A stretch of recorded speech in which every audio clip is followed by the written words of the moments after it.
देखो हम लोग जानते हैं कि स्पेक्ट्रम जो बनता है तो इसमें इलेक्ट्रॉन हायर एनर्जी लेवल से लोअर एनर्जी लेवल में जंप करते हैं और जो एनर्जी डिफरेंस होता है वो डिफरेंस वो छोड़ते हैं लाइट के फॉर्म के रूप में, फोटोन के रूप में, और उसी से हमारा स्पेक्ट्रम बनता है। ऐसे बताए तो ये लगता है कि इलेक्ट्रॉन किसी भी एनर्जी लेवल से किसी भी एनर्जी लेवल तक जा सकता है, लेकिन एक्चुअली ऐसा नहीं है। एक्सपेरिमेंटली भी पाया गया और थ्योरेटिकली भी पाया गया कि इलेक्ट्रॉन किसी स्टेट से हर एक पॉसिबल स्टेट में नहीं जा सकता।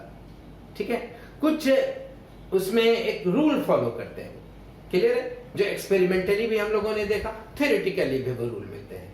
तो वो जो है वो एक स्टेट से दूसरे स्टेट में जाने में कौन सा रूल फॉलो होता है उसको हम लोग बोलते हैं सिलेक्शन रूल। अब selection rule for L, clear है, एल के लिए क्या सिलेक्शन रूल है कि वो एक स्टेट से दूसरे स्टेट में जाएगा, उसी वक्त जाएगा, वही अलाउड होगा जिसमें डेल्टा एल इक्वल टू क्या है, +-1। इसीलिए एस स्टेट से पी स्टेट में अलाउड है क्योंकि उसमें डेल्टा एल इक्वल टू +-1 है, जो आगे हम देखेंगे, क्लियर है। लेकिन एस से डी में अलाउड नहीं है, क्या है कि वैसे के केस में डेल्टा एल +-2 होगा, क्लियर है। उसी तरह से J total angular momentum quantum number, उसका क्या है, उसका वही ट्रांजिशन अलाउड है जिसमें डेल्टा जे या तो 0 होगा या डेल्टा जे +-1 होगा, लेकिन 0 to 0 अलाउड नहीं है। 0 to 0 मतलब एक स्टेट जिसमें जे 0 है उससे वो जंप करके दूसरे उस स्टेट में नहीं जाएगा जिसमें जे 0 है। 0 to 0 इसमें नहीं अलाउड है, लेकिन बाकी दूसरा delta J equal to 0 allowed है। ओके, उसी तरह S के लिए क्या है, delta S equal to 0 allowed है, लेकिन ये एक अप्रोक्सीमेट रूल है, क्लियर, और ये लाइटर एटम में बहुत अच्छे से लागू होता है। ओके, अब देखो यहां MJ के लिए टोटल मैग्नेटिक क्वांटम नंबर, अगर फील्ड वीक है, क्लियर है, तो उनकी कपलिंग जो है L और S की कपलिंग स्ट्रांग होती है, और ऐसी हालत में ये जो MJ है वो भी फील्ड के अराउंड में वैसे ही प्रेसेस करता है जैसे J करता है। तो उसके लिए जो हमारा ये है, क्या नाम है, सिलेक्शन रूल है, वो डेल्टा MJ इक्वल टू 0 और डेल्टा MJ इक्वल टू +-1 जैसा J का है, क्लियर है।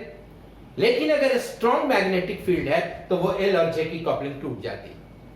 ऐसी केस में डेल्टा ML का क्या हो जाएगा, डेल्टा ML यानी उन दोनों के बीच का जो ML का डिफरेंस है वो हो जाएगा 0 या +-1, क्लियर है, और डेल्टा MS का क्या हो जाएगा, 0 हो जाएगा। ये सिलेक्शन रूल है, इस रूल को फॉलो करता है एटॉमिक ट्रांजिशन। इसके अलावा इंटेंसिटी रूल भी, उसमें यह है कि लाइन की इंटेंसिटी, वो जो स्पेक्ट्रल लाइन है उनकी इंटेंसिटी किन हालात में बहुत ज्यादा होगी और किस ट्रांजिशन में कम होगी या नहीं होगी, ना के बराबर होगी।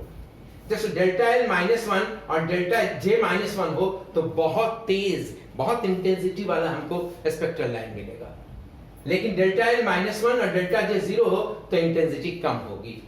डेल्टा L +1 डेल्टा J +1 होगा तो और कम होगी। डेल्टा L +1 और डेल्टा J 0 होगा तो बहुत कम होगी।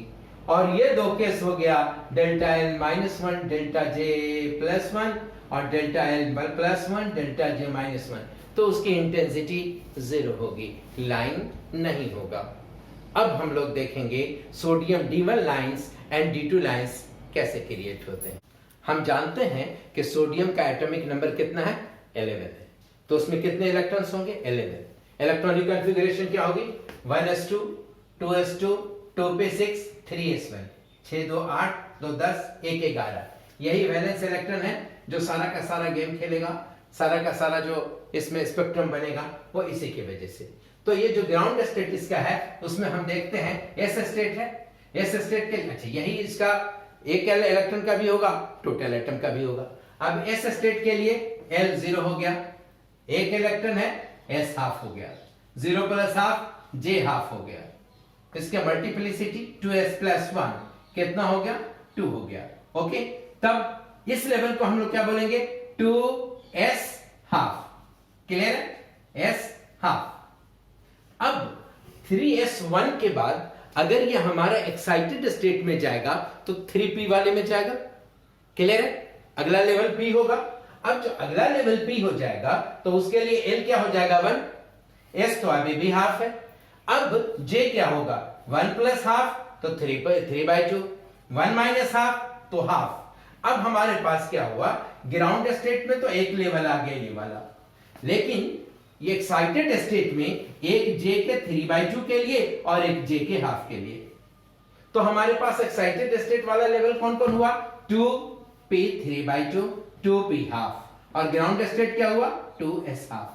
अब देखो अगर यहां से यहां ट्रांजिशन हुआ तो इस हालत में डेल्टा L क्या होगा, L यहां पर 1 है, इसके लिए L1 है, क्लियर है, ये हाफ के लिए इसमें तो L1 है, इसमें भी L1 है, इसमें भी L1 है, केवल J का फर्क है।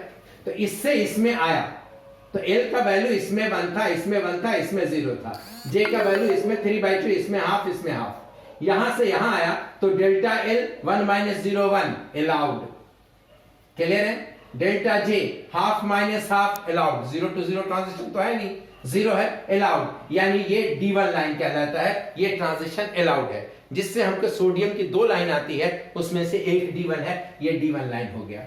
अब यहां से यहां ट्रांजिशन हो रहा है तो क्या हो गया, L माइनस डेल्टा L 1 माइनस 0 1 अलाउड, 3/2 माइनस हाफ 1 अलाउड, यानी ये ट्रांजिशन भी अलाउड है। इस तरह से ये फाइन स्ट्रक्चर जो हमको सोडियम लाइन का दोनों D1 और D2 मिलता है, ये भी एक्सप्लेन हो गया। ठीक है, ओके, थैंक यू।